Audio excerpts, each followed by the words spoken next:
I'm a mom in her 30s and I used to struggle with clutter. My wardrobe used to have tons of clothes that I never wore. We had so many toys that would just get poured on the floor, but they were never played with. Until one day it hit me. All this clutter is getting in the way of living a calmer life where I can be more present with my kids. So I decluttered. I started asking myself, is this something I really want to keep?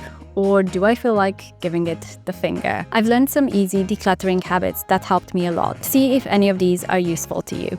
Real life versus social media. I used to buy a lot of things that I saw on social media, and I think a lot of us do, don't we? And sometimes I would buy, for example, an outfit, like a piece of clothing or maybe shoes, and when I was trying it on or when I was wearing the outfit outside, I would realize actually this is not very practical. Maybe it was too tight, maybe it wasn't really weatherproof at all, maybe it was making me sweat a lot, or maybe it was just a fit that looked great, but it just didn't feel very comfortable. Or sometimes I would buy kitchen gadgets that, sounded like a great idea. They have those like banana holders and grape cutter and avocado holder and all of these random little items. And I used to think those are such a good idea, they're gonna save me so much time, but actually they weren't very practical and it would take me so long to clean any of those that I just realized I wasn't using them because of that. If it's not convenient, if it just takes extra steps to use it, extra cleaning, it just wasn't worth it for me. So I started asking myself, when I do want to buy something,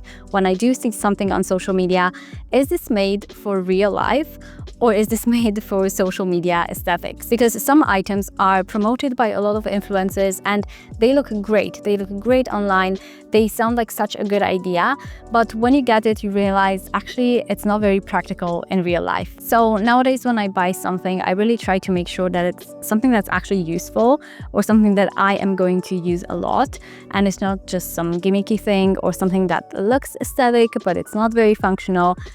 Just something I like to keep in mind. The Rightmove check. If you're not from the UK, Rightmove is just a website where people, rent, buy, sell houses. It's basically where you go to find your next house. And I think all of us, when we go to see our new place, whether you rent or you buy, when you go to first see the house or the home you want to live in, you kind of have this vision for it. Maybe you think of how you're gonna arrange the living room or how you're gonna set things up in the bedroom, and it looks so spacious. There's a lot of plans you make for the space, and obviously we have this really positive vision of what it's gonna look like, and we're excited to move in. But then a few years down the line, I realized in our old house that yes, things looked great on the surface, but actually there were a lot of places that were really cluttered and I wasn't happy with. And so I tried to go back to my initial vision. When I saw that house on Rightmove, what did I think of the space looking like or feeling like? So if you've also kind of fallen out of love with your house, this might be a good place to start. Just look around and think about what you initially planned for that space. And if it doesn't fit that vision, maybe you can start with decluttering some items, making some space, and that might help us fall back in love with the home that we have. Because it's not always about having more space or having a bigger house. Sometimes it's just about creating space in, the home that we already have and clearing some surfaces and doing some little declutters, and that can help us appreciate the space a bit more. The ABC rule. This is a decluttering method that I find really helpful. So when I'm going through a space, I can have a think about the ABC. So we're kind of categorizing our items based on how much they actually mean to us. So A, if it's a top thing, it's an essential thing, we really need to keep it. B, it's a nice to have item. So maybe it's not something we really love looking at, or maybe it's not something we're excited about in particular, but it's something useful, it's something functional, and we just, want to keep it. Or maybe it's a spare item or a duplicate that you're not necessarily wearing a lot, but you do like to have it there. So that's a nice to have, that's a B item. And then the C item is something you definitely don't need, you don't want to wear, and so the C's are an easy declutter. And I find that if I'm overthinking a declutter a lot and I have all of these items I can't make decisions on, it's really helpful for me to remember these ABCs. So, if it fits into the A or B category, then it can stay, or it can go in a decide later pile. But if it's a C, then I can easily declutter it and I'm most likely not going to miss that item. Use a checklist. When I first started decluttering, I had this urge to get rid of so much because it was like a switch flipped in my head, and I was so ready to get rid of all the things that were bugging me, the things that were just on the floor annoying me that we didn't use, all the things in our garage that were just piling on, and they were just a stressful reminder of, all of those unmade decisions.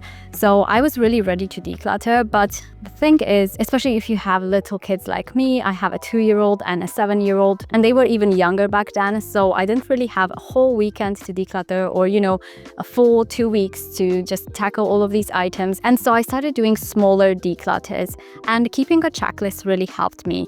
It doesn't mean I have to tackle all of these items in one go, but just kind of having a checklist of little areas of my home and little categories that I can tackle, it was really helpful. If you do want some help with this, by the way, I do have a free checklist that you can download. It's always linked in my description box, so you can just grab it for free. The 10-10 rule is something that's helped me kind of keep my home a bit tidier, especially on a daily basis when we're out and about, we're, out with the kids. And if you're also a parent, you probably know how big of a task it sometimes can be to, pack everything, make sure you've got everything you need. And then also when you come home, there's all of this stuff that's like thrown all over the place that you need to unpack and, tackle. And sometimes it will stay there for like hours or days. And that's when things start to pile up. It's hard to find things when you leave the house. And so for me, this 10-10 rule has been really helpful. And it's just giving myself 10 minutes before we leave and 10 minutes when we arrive to tackle those items. So before we leave, I'll pack the things that we need, and anything that we took out that we realized we're not taking with us, I'll try to, hang that coat back up and not leave them hanging on the floor, or not leave them hanging around my living room. So just kind of a quick 10-minute spruce and pack before we leave. If we're out at the park, when we come back, I will try to unpack, the bottom of the buggy, which tends to accumulate a lot of stuff like coats and artwork from school and snacks they've had or half-eaten snacks. So just giving myself those 10 minutes to unpack those and putting them back where they belong, or putting them in the bin if that's the case. That's been really helpful because it keeps things from piling on. And then next time you do leave the house, it's easier to find the things that you need as well. The 4-corner rule is something I've started doing, and it's been really helpful in kind of, having me focus a bit more and not get distracted by all like random little things and areas of my home. So if I'm decluttering or if I'm just tidying around the house, if I start in, let's say, the living room, I will do the 4-corner rule. So starting at the door, I will do the corner to the left, or you can choose to the right, doesn't matter. Tackle that corner, then move on to the next, then move on to the next, and then, all the way until you're back at the door. So it's just following those 4 corners and tackling it in a little bit of an order, because otherwise I can definitely get distracted, like picking up some mugs here and then taking that blankie and then some toys, and it just makes it a little bit more scattered and it can take more time. Whereas if you're really focused in one little area, it makes the process a bit smoother. Don't reduce to the bare minimum. I think when we start decluttering, it can be hard to know what's the balance, like what's the right balance for us. Are we getting rid of too much? Are we getting rid of maybe not enough when we should get rid of more? And it's really hard sometimes to realize what's actually important to us. And really there's no right or wrong answer here. It really depends on, for one, how much space we have available, and also our capacity to manage all of the stuff in our home.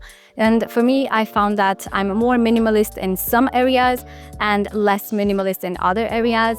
And on this channel and on Instagram, I've been called both too minimalist, like too extreme, and that I'm not a real minimalist, that I still have too much stuff. And to be honest, I don't really care about that. I feel like we're all somewhere in the middle. And as long as we find the middle ground that works for us, then that's great. But for example, we probably have more toys in our home than a strict minimalist would. And I'm perfectly okay with that, because the toys that we do keep, I do know my kids play with, they do enjoy them. And so I'm not going to get rid of them just for the sake of calling myself, an extreme minimalist. It's a manageable amount and we are very okay with that. But I'm minimalist in more like my clothes. I have way less clothes than I used to actually. I'm minimalist in like makeup and nail polish, for example. I only own 2 nail polishes, and it's not really a contest, is it? It's not about reducing everything to the bare minimum, because sometimes some things, either they bring convenience to our lives or they are just fun to have, and that's perfectly okay too. It's just about reducing the amount that we have to an amount that's manageable for us. And sometimes I will get people say that I would love to declutter, but I'm scared to start because I don't want to get rid of this item. Like, I don't want to get rid of my hobby items, or I don't want to get rid of my books. And you don't have to. Like, you don't have to get rid of anything that serves you, anything that you love. That's not the areas that you want to tackle. Keep those items, maybe organize them a bit better, but look at the other areas that maybe you don't care that much. Maybe you love your hobbies, but you don't love clothes that much, or maybe you don't love makeup that much. I think it's important to keep the things that mean a lot to us and simplify the areas that we don't really care about. And this takes me to my next point, which is something I learned from the Essentialism book, that there's an essential few and trivial many. So we have a few items that are really important to us, that are essential, but there are a trivial number of other items that, are kind of random, we don't care about, and that can help us achieve a better balance in our lives. Slow the inflow. When it comes to shopping, I realized that before I buy anything, I really need to check in with myself. Why am I shopping? That's something I'm gonna ask myself every time I make a purchase, and it's helped so much to reduce those impulse buys that we end up regretting later. So for me, I ask myself, is this a need, a want, an item that's been on my wish list for a while and I'm kind of ready to purchase, maybe an item that I've saved up for, or I just have the space in my budget for it, then yes, I can buy that item. And it's an experience that feels good, that, kind of adds value to my life, versus buying something on an impulse and then instantly feeling that guilt and regret. That's just not a nice feeling to have after. But if I'm shopping out of boredom, if it's that I'm dealing with something stressful in my life and I'm kind of handling those, feelings by shopping,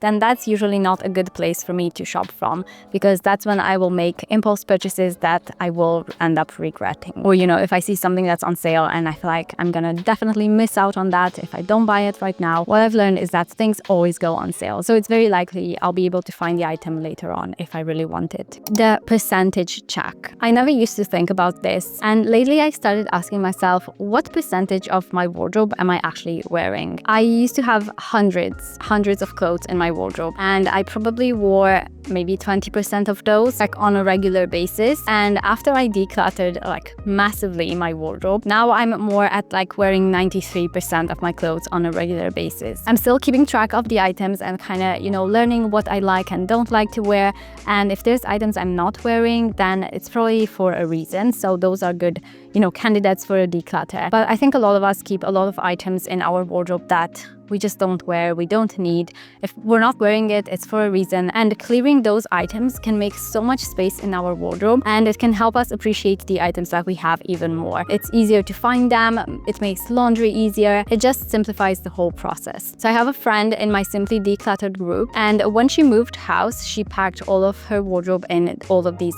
wardrobe boxes. And she had a friend over who was helping her out, and her friend mentioned, don't take this the wrong way, but how come you have so many items in these wardrobe boxes, but you always wear the same thing on a daily basis? And I was exactly the same. I had so many clothes, and I always wore just leggings and a sweatshirt every single day. And since decluttering, I've actually rediscovered my wardrobe and, rediscovered items that I love to wear and different combinations. It's much more fun to get dressed from a decluttered wardrobe than it is from one that's stuffed with items and you're just reaching for those comfort items really quick and you're good to go. Am I micro-organizing? This is something I'm trying to ask myself, because I find that, for one, I love decluttering, I love organizing things, but sometimes I find that if I'm organizing too much, I'm trying to organize this drawer into all of these tiny little categories, it just feels a bit counterintuitive. It takes up a lot of my time that I don't really need to spend doing that, and it also doesn't really stay that way. It's not very practical for us as a family of 4 with 2 small children. It just gets mumbled up again, that drawer, and then it feels like a waste of time. So if I find that I have in this area, way too many little items and I feel the need to kind of micro-organize it, then I first check if I actually want to keep all of those items. So give it a good declutter, get rid of anything that's not needed in there, and then do maybe organize a bit if you really want to. But I find that when I have less items, it's actually so much quicker to organize, and I don't feel the need to organize that much, because if there's not a lot of access, it just makes things easier. Let me know what decluttering habits you have. I would love to hear from you. I hope you're having a lovely day, and I'll see you in my next one.